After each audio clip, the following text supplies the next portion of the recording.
আসসালামু আলাইকুম ভিউয়ার্স, আমি আজকে আপনাদের সাথে টমেটো কেচাপ রেসিপি শেয়ার করব। আমার টমেটো কেচাপ রেসিপিটা অন্যদের চাইতে একটু আলাদা। আমি আমার স্টাইলে তৈরি করব।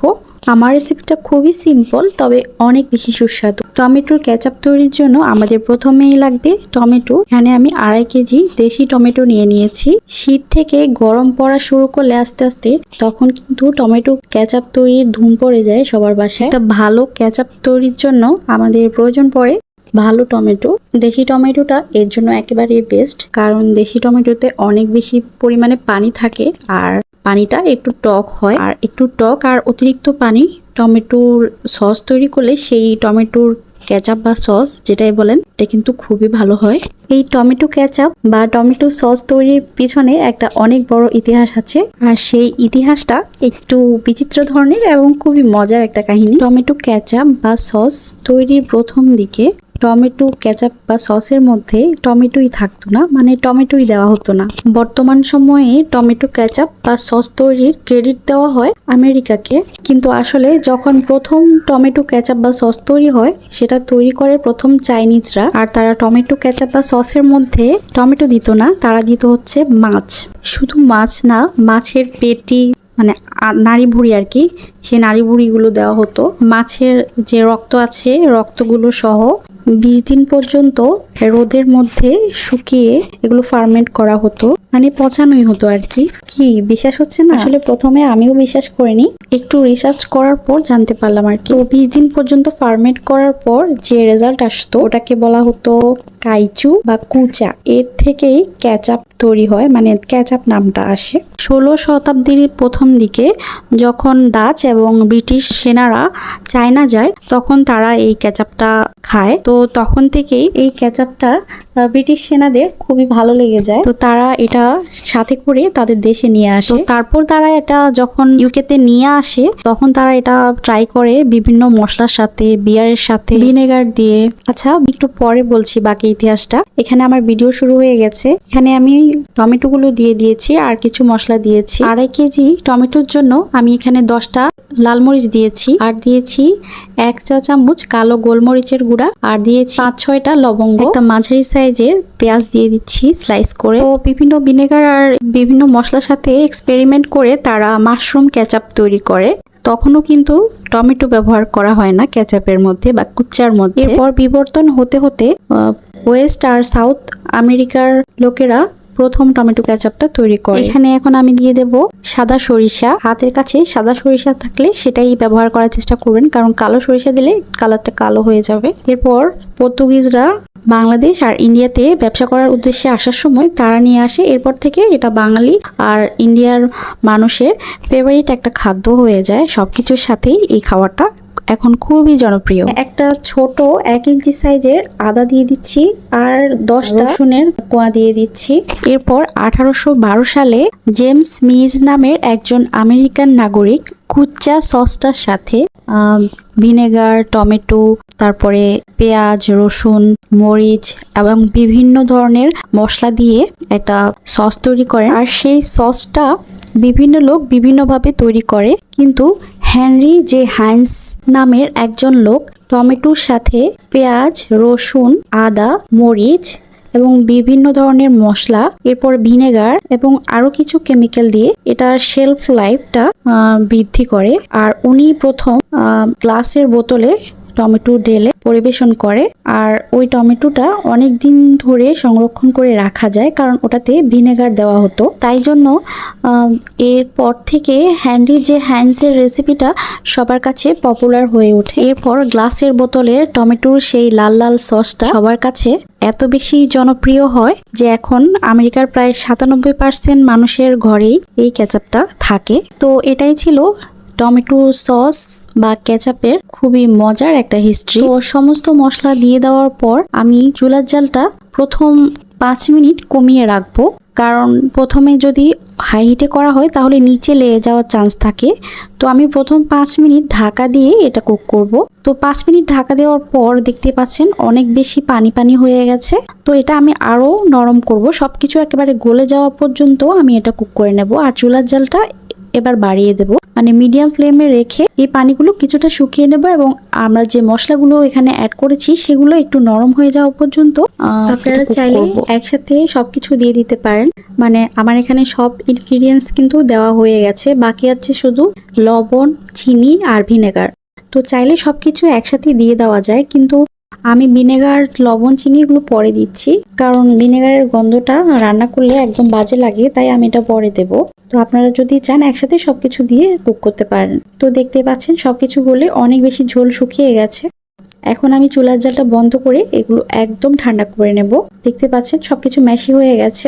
এখন এগুলো একদম ঠান্ডা করে নিতে হবে, নয়তো এগুলো ব্লেন্ড করতে গেলে পরে ব্লেন্ডারের ঢাকনা খুলে পুরো ঘর মানে ছিটকে একবার নষ্ট হয়ে যাবে। তো আমি এখানে আরেকটা গুরুত্বপূর্ণ কাজ করব।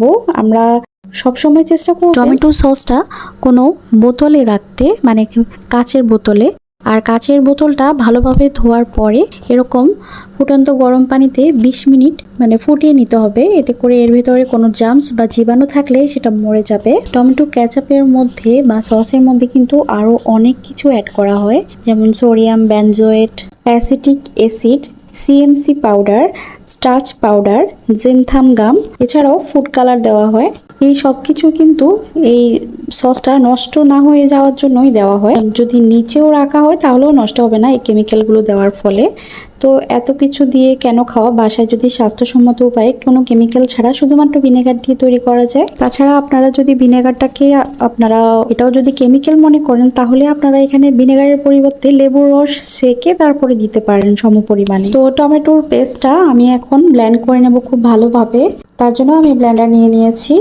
আর এখানে টমেটোর পেস্টটা অবশ্যই ঠান্ডা করে নিতে হবে, আমি বারবার বলছি, নয়তো পুরা ঘর ছিটকে একেবারে সব নষ্ট হয়ে যাবে গরম গরম যদি এটা করতে চান। তো সাবধান।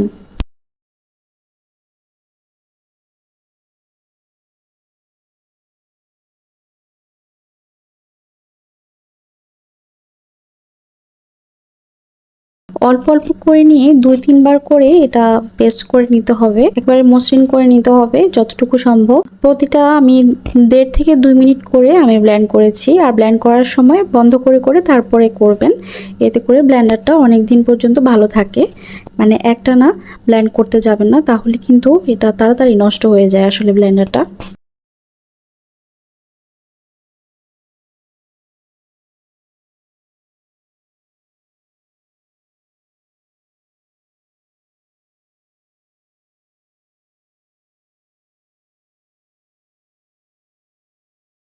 তো আমার পেস্টটা তৈরি, আমি এরপরে বাকি ব্যাচগুলো পেস্ট করব। তার আগে আমি একটু ছেঁকে দেখাচ্ছি, কারণ দেখেন এটা ব্লেন্ড করার পরেও কিন্তু অনেক কিছু এটার মধ্যে থেকে যায়, তাই ব্লেন্ড করার পরও একটু ছেঁকে নেওয়াটা খুবই দরকার বা জরুরি।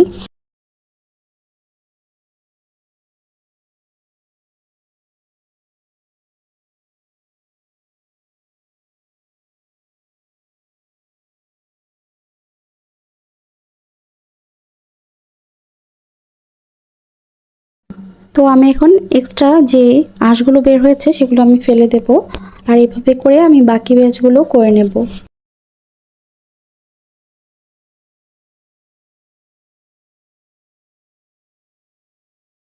আপনারা যদি টমেটো পেস্ট চান তাহলে এটা এ পর্যায়ে আপনারা ডিপ ফ্রিজে সংরক্ষণ করতে পারেন, কোনো এয়ারটাইট কন্টেনারে বা বোতলে রেখে ডিপ ফ্রিজে সংরক্ষণ করলে এটা অনেক দিন মানে 6 মাস পর্যন্ত প্রায় ভালো থাকে।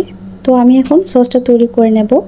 সব কিছু আমি ব্লেন্ড করে ছেঁকে নিয়েছি, আমি আবার সেই হাঁড়িতে দিয়ে দিচ্ছি আর চুলার জালটা হাই হিটে ধরিয়ে দিলাম।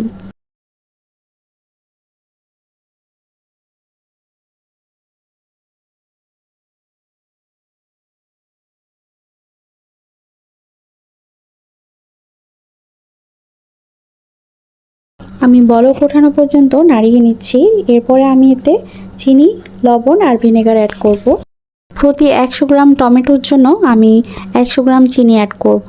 তো আমি যেহেতু এখানে 2.5 কেজি টমেটো নিয়েছি, তার জন্য আমি এখানে 250 গ্রাম চিনি দেব। প্রথমে আমি 150 গ্রাম দিয়েছি, তো পরে আমার আরও লেগেছে, এটা আমি অফ ক্যামেরায় দিয়ে দিয়েছি।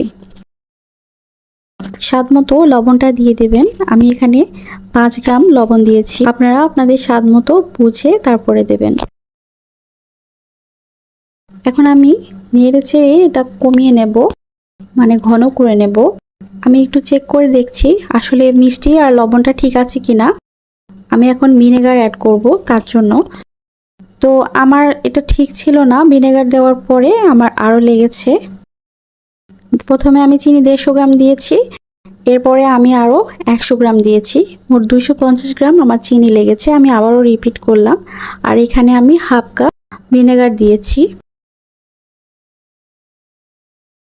তো কিছুক্ষণ জাল করার পর এখন দেখতে পাচ্ছেন অনেকটা কমে এসেছে। আমি এখন এটা ঘন হওয়ার জন্য 2 টেবিল চামচ আমি ময়দা আর পানির মিশ্রণ তৈরি করব, একটা ঘোল তৈরি করব। এখানে আপনারা কর্নফ্লাওয়ার অথবা রিঠা দিতে পারেন। প্রফেশনালি টমেটো সস তৈরি করে তারা এখানে জেনথাম গামটা দেয়, ওটা পানি দিয়ে ব্লেন্ড করে তারপরে এটা এখানে অ্যাড করে, এতে করে এটা একেবারে মানে ঘন হয়ে যায়। তো আমার এই ঘোলটা সবটা লাগেনি, আপনারা এখানে 1.5 টেবিল চামচ হলেই হবে। 1.5 টেবিল চামচ তৈরি করবেন, 3-4 টেবিল চামচ পানি দিয়ে আপনারা একটা লাম্পস ফ্রি একটা স্লারি তৈরি করবেন, আর একটু একটু করে দিয়ে একটু ঘন করে নেবেন। তো আমার পুরোটা লাগেনি, কিছুটা বেঁচে গিয়েছিল, তাই বললাম আপনারা 1.5 টেবিল চামচ দিয়ে করবেন। তো এটা আমি ঘন হওয়া পর্যন্ত এটা কুক করে নেব। আর অনেকক্ষণ এভাবে করে নাড়তে নাড়তে দেখতে পারবেন একটা সময় এটা ঘন হয়ে এসেছে। আর কিভাবে ঘন হয়েছে বুঝবেন আমি আপনাদের দেখিয়ে দেব। একটু টমেটো সস নিয়ে এভাবে প্লেটের উপর রাখবেন, কিছুক্ষণ অপেক্ষা করবেন ঠান্ডা হওয়ার জন্য। এরপরে একটু উপর করে ধরবেন, যদি নিচের দিকে নেমে যায় বা পানি ছেড়ে দেয় তাহলে এটা আরেকটু কুক করে নেবেন, মানে আরেকটু শুকিয়ে নেবেন।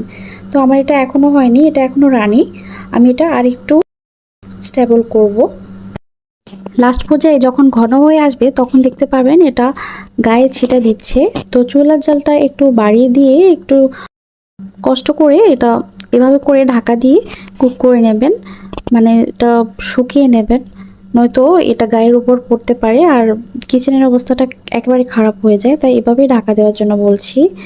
আমি একটু চুলার জালটা বাড়িয়ে দিয়েছি কারণ আমার কাছে আর ধৈর্য সইছে না, অনেক কষ্ট করেছি এই সসটা তৈরি করতে আমি। তো এই ভিডিওটার পেছনে আমার আসলে অনেক শ্রম নষ্ট হয়েছে। তো সবাই একটু সাপোর্ট করবেন আর একটা লাইক দিবেন আমার এই শ্রমের কারণে, এত হার্ড ওয়ার্ক করেছি। তো এটা আমি এখন বন্ধ করে দিয়েছি চুলার জাল। আর দেখুন এভাবে একটু টান দিলে, খুন্তির উপর নিয়ে একটু টান দিলে এটা আর মিলিয়ে যাবে না। একটা পর্যায়ে দেখতে পাচ্ছেন এটা পড়েও যাচ্ছে না, আর একটু থেকে থেকে পড়ছে, আর এটা কোট হয়ে আছে খুন্তির মধ্যে, দেখতেই পাচ্ছেন। এখন আমি আরেকটু প্লেটের মধ্যে নিয়ে আপনাদের দেখাবো এটা কোন পর্যায়ে আপনারা নামিয়ে নেবেন। তো একটু অপেক্ষা করবেন প্লেটের উপর রেখে, এরপরে এটা এভাবে করে উপর করবেন, মানে খাড়াখাড়ি সোজা করে ধরবেন। দেখতে পাচ্ছেন এটা একেবারে পড়ে যাচ্ছে না, মানে এটা স্টেবল আছে। তো আমি এখন এটা নামিয়ে নেব। আর গরম গরম এটা আমি যে কাচের বোতলগুলো ডিসইনফেক্ট করে নিয়েছিলাম সেগুলোতে গরম গরম ভরে নেব। তো বাসায় যদি কোনো চোঙ থাকে চোঙের মধ্যে দিয়ে এটা ভরে নিতে পারেন। তো আমি একটা প্লাস্টিককে এভাবে করে মুড়িয়ে দিয়েছি, আর প্লাস্টিকটা আমি আগেই ধুয়ে নিয়েছি। তো এভাবে করে আমি ঢেলে নিচ্ছি আর কি। তো আপনারা এই টমেটো কেচাপটা অবশ্যই নর্মাল ফ্রিজে রাখবেন, এতে করে এটা অনেক ভালো থাকবে, মানে খুব তাড়াতাড়ি পানি ছাড়বে না। এটা কমপক্ষে 4-5 মাস তো আপনারা খেতে পারবেন, এরপরে না রাখাই ভালো। আমি সাজেস্ট করব আপনারা 3-4 মাসের মধ্যে এটা শেষ করে দেবেন, কারণ এটাতে কোনো প্রকার কেমিক্যাল দেওয়া হয়নি, শুধুমাত্র ভিনেগার ছাড়া। তো ভিনেগার দিয়ে এটা এতদিন রাখা সম্ভব না, আসলে এতদিন রাখাও যায় না। তো আপনারা এটা করবেন না, খুব তাড়াতাড়ি শেষ করে নেবেন। তো আমি আরেকটা পদ্ধতি আপনাদের দেখাবো। আমি ফুটন্ত গরম পানির মধ্যে এই টমেটো সসের বোতলগুলোকে কমপক্ষে 30 মিনিট আমি এগুলো ফুটিয়ে নেব, মানে এটা গরম করে নেব এর ভেতরে তাপমাত্রাটা, এতে করে এর মধ্যে যদি কোনো ব্যাকটেরিয়া থাকে সেটা নষ্ট হয়ে যাবে। কমপক্ষে 30 থেকে 45 মিনিট এই কাজটা করবেন, আর একটু মানে মুখটা উপরে রেখে আর সম্পূর্ণটা এটা ডুবিয়ে তারপরে করার চেষ্টা করবেন, এতে করে এটা ভেতরের তাপমাত্রাটা গরম হয়ে সসটা বেশ কিছুদিন যাবত ভালো থাকবে। এটাকে প্যাস্টারাইজেশন বলে। আজকে তাহলে এখানেই বিদায় নিচ্ছি, সবাই ভালো থাকুন, আল্লাহ হাফেজ।